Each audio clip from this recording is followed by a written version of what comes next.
Okay, so moving on from week's 1 task, you're going to recap over car desensitization.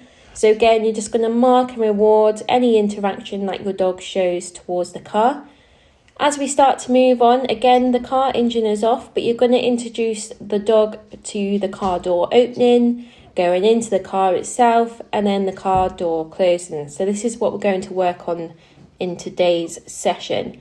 So hopefully by now you would have found out what your dog likes as a reward. They could, if they're food orientated, like Winston, it's going to be so much more easier. If not, if they've got a favourite toy or just even love and affection from yourself, use that as a reward in itself as well. So this is what we see. I'll get him to sit. So that's going to be the cue that we use and teach this week. So get him to sit while I open the car door. I then get him to go into the car itself. So initially, this is gradual again. You'll just lure him up with a treat just onto the foot panels. Once he's done that, you gradually start throwing treats into the car and just wait for him to go in the car itself.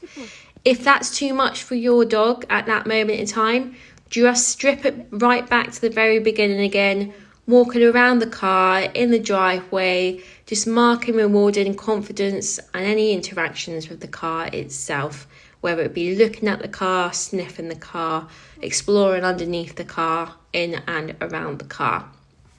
And then we'll start to build it back up again. So sessions, you want them to be short and sweet. So we've got a 3-minute rule where you attempt the behaviour 3 times. So example, you would attempt to get your dog into the back seat of the car 3 times for a 3-minute duration. That is all we need, 3 times a day. So that could be in the morning, lunchtime, afternoon/evening period.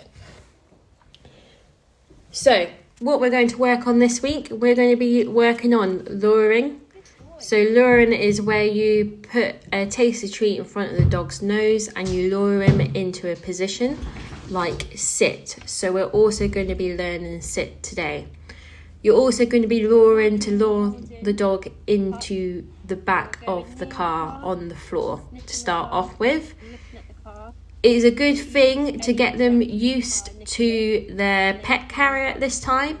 If you've got a travel crate, which I highly recommend because dogs need to be secured in a car now because you will get a hefty fine if caught.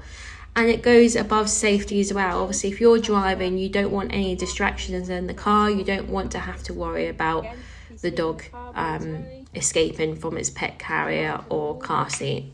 So I highly recommend a travel crate in the boot of the car.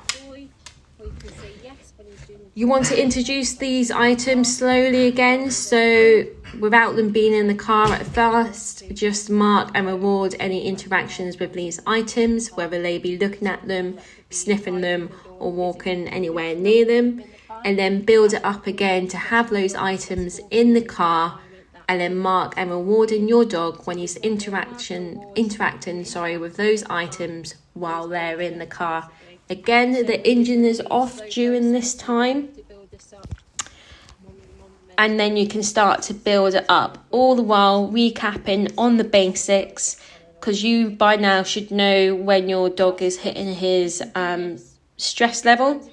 So if he starts to become withdrawn, disengaging with the training session, if he's whining, or if he shows any fight or flight responses, either freezing in the spot and not wanting to move, or hyperactive, jumping up at you or jumping up at the object, that is when he's hitting that threshold. So in which case, just stop the session then and there, retreat back into the house and do some relationship bonding games and exercises, which we'll delve more into as well this week for you and Benji.